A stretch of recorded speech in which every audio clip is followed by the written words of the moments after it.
Hey everyone, welcome back. Let's continue on with reading the Bible with Acts chapter 25. Let's move over here. It's a short chapter, so just bear with me. It's only got 27 verses. Yeah.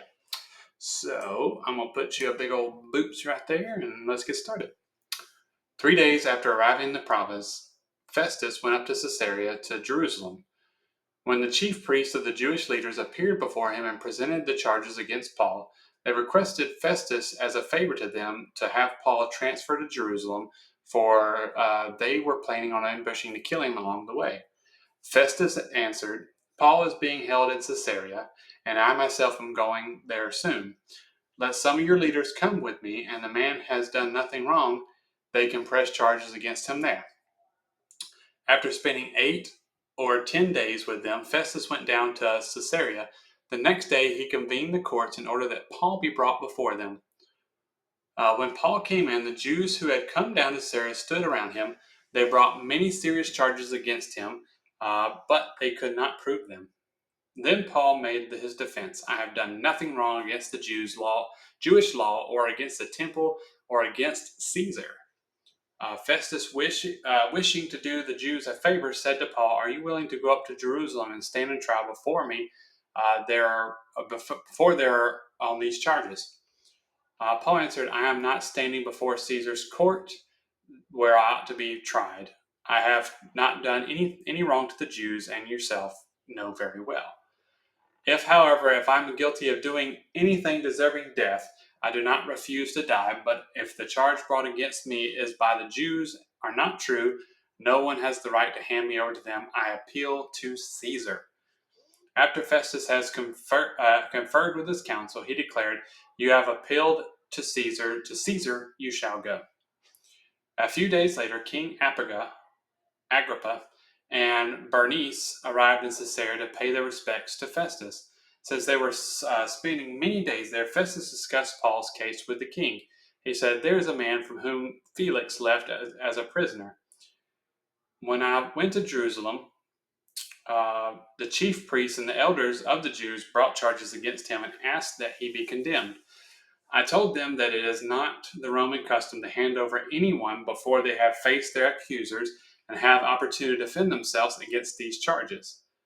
When they came here with me, I did not delay the case, but convened the court the next day and ordered the man to be brought in. When his accusers got up to speak, they did not charge him with any of the crimes I had expected.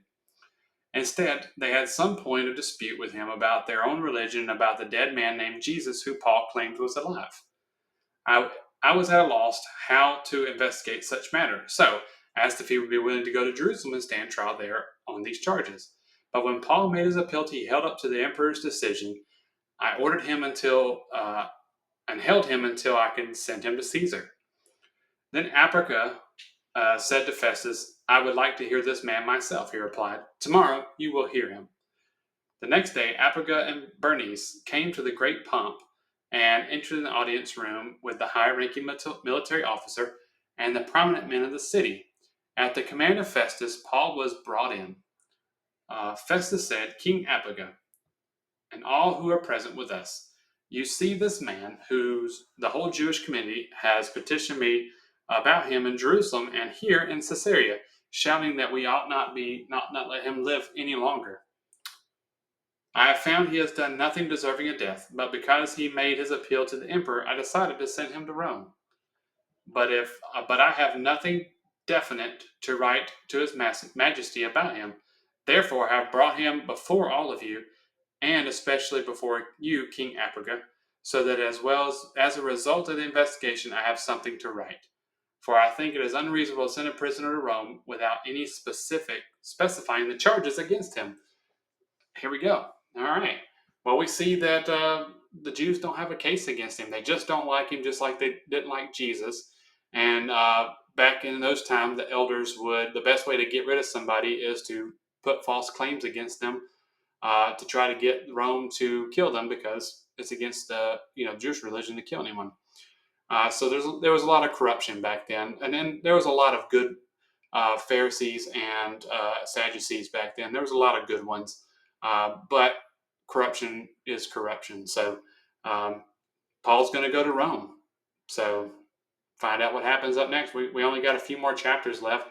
I like Acts is one of my favorite books. It gives you the life of the apostles, mostly Paul here in the end. Actually, half of it's about Paul. So, all right, there we go. Have a great day. Jesus loves you. Give all honor, glory, praise to the Father, and I'll see you tomorrow. Bye. There we go. Bye.